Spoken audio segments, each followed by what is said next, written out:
Olá, pessoal. Eu sou a professora Nara Saad. Estamos aqui hoje para falar do nosso segundo tema introdutório, a aula de instrumentos e avaliações em pote. A gente está aqui fazendo uma introdução ao mundo do trabalho e eu quero, nesse momento, compartilhar aqui alguns slides com vocês para a gente pensar sobre esse mundo do trabalho e onde, né? Isso que eu vou falar de ferramentas, avaliações, em que lugar, em que universo do mundo do trabalho nós estamos, né? Em que parte aí da pote nós estamos? E aí eu vou falar um pouquinho da pote, né? A gente falou aqui na aula anterior sobre o significado do trabalho, sobre o mundo do trabalho e sobre a função da pote nisso tudo. Bom, e aí eu quero falar um pouquinho sobre quais as dores que a psicologia das organizações e do trabalho vem sanar. Para falar um pouquinho sobre essas dores, eu trouxe aqui um pouquinho da nossa distribuição, né, da pote. Tem muitos teóricos, né, inclusive num dos livros mais importantes sobre psicologia das organizações de trabalho no Brasil, que é organizado por Zanelli Bastos, ele coloca essa organização dessa ciência da pote. A psicologia das organizações do trabalho pode ser dividida em psicologia do trabalho, gestão de pessoas e psicologia organizacional. Qual que é essa diferença, né? A psicologia do trabalho, ela está mais voltada para estudos sobre o mercado de trabalho, sobre a análise do trabalho, das cargas de trabalho, a saúde e estresse do trabalhador, sobre a saúde e sofrimento no trabalho, sobre o desemprego e aposentadoria. Esses são os temas aos quais a psicologia do trabalho mais se dedica. A psicologia organizacional, ela está com foco no comportamento organizacional. Ela estuda mais atitudes, percepções, emoções, motivação, satisfação, liderança, dentre vários fenômenos humanos dentro do ambiente organizacional. E a gente chama de gestão de pessoas uma área específica da organização que trabalha a jornada do colaborador dentro daquela empresa. Inclusive, aqui nessa área, que é a gestão de pessoas, a gente chama esse trabalhador de colaborador. Então, aqui a gente trabalha o recrutamento e seleção, a educação corporativa, né, os treinamentos, avaliações de desempenho ou a gestão do desempenho, os planos de carreira, o desenvolvimento gerencial e de lideranças, além de estratégias de engajamento, de motivação. Então, a gestão de pessoas é uma das áreas da POT. A POT pode ser dividida em psicologia do trabalho, que estuda o mercado, o trabalhador, o emprego, todo esse fenômeno, em psicologia organizacional, que estuda o comportamento organizacional, os fenômenos humanos no mundo do trabalho, e a gestão de pessoas, que é uma área da prática profissional, né?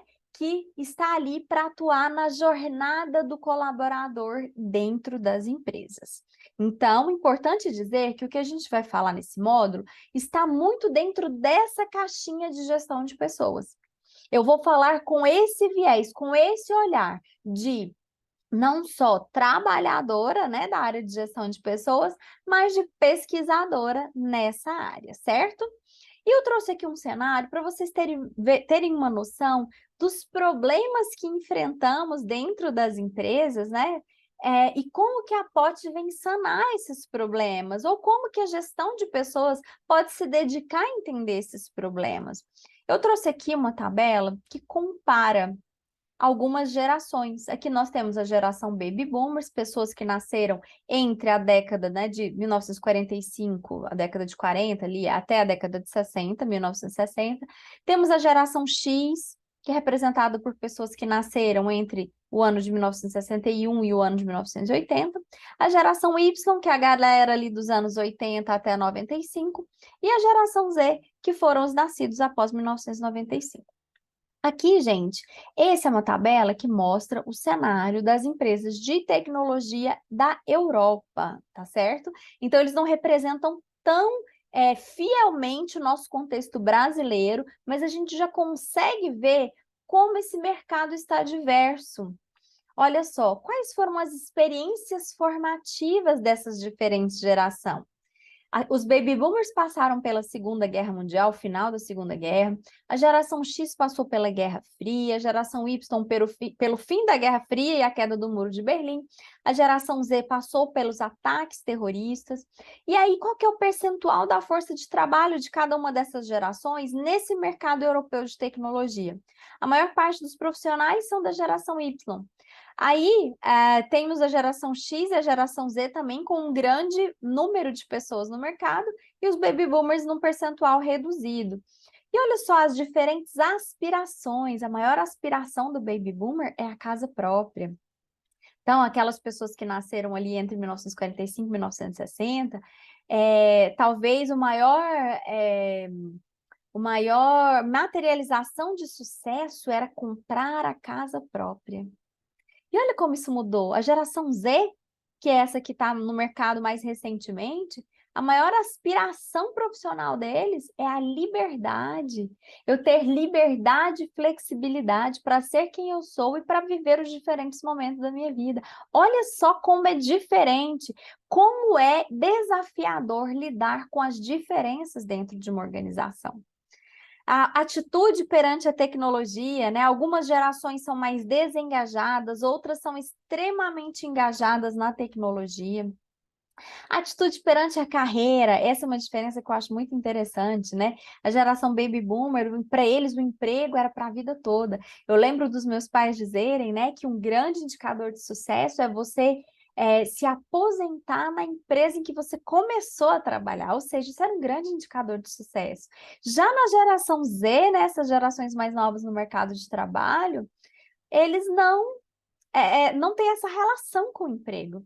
Eles se veem como empreendedores digitais, né? Eles trabalham com a organização e não para a organização.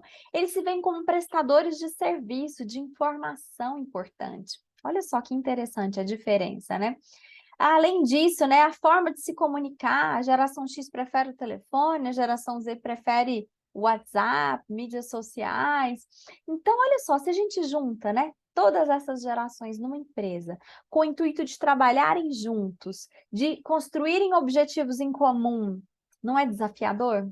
É muito desafiador liderar gerações diferentes, conviver, trabalhar em equipes múltiplas e diversas.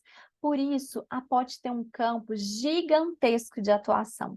Eu quero conhecer esse trabalhador, eu quero entender o que o motiva, o que o engaja, e não é uma outra coisa, são diferentes coisas para diferentes perfis. Olha só que interessante, o mundo do trabalho é um mundo diverso, é um mundo plural, e nós que somos especialistas em gente, nós temos muito a contribuir com os negócios e com as lideranças.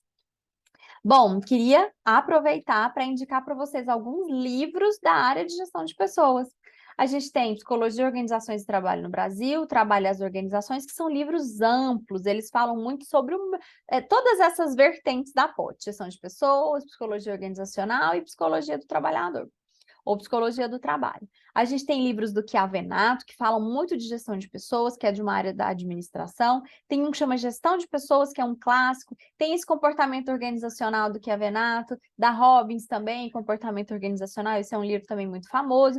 E aqui eu coloco 2 livros de medidas, que têm escalas para serem utilizadas no ambiente profissional. Escala de clima, escala de liderança, tem várias escalas úteis, né? São 2 volumes que foram aí organizados pela Mirlene Siqueira, e valem muito a pena, vocês que trabalham com gestão de pessoas, conhecer essas medidas que foram validadas e que podem ser utilizadas para um diagnóstico organizacional, tá bom? Coloquei aqui também algumas associações que valem a pena vocês conhecerem, seguirem nas redes sociais. A mais importante, talvez, é a SBPOT, né, para a gente, que é a Associação Brasileira de Psicologia Organizacional do Trabalho. Sei que eles estão no LinkedIn, sei que eles estão no Instagram, e eles falam muito dos eventos que eles promovem, tem um site também com muito material, então vale a pena conhecer um pouquinho de todas essas associações. E as revistas científicas, gente. Aqui vocês acham conteúdo científico atualizado.